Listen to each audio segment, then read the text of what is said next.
लोराबा से अखिया तोहर जान हो पसे जल का कर भी जान जब इहे हो पौली खल।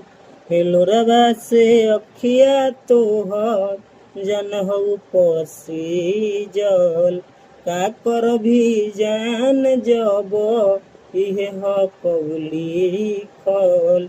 लड़की बोलती है, अरे चुटकी भसे नूरा लगब तेरे सोनामा होई जइबौ हमहु पराई रे।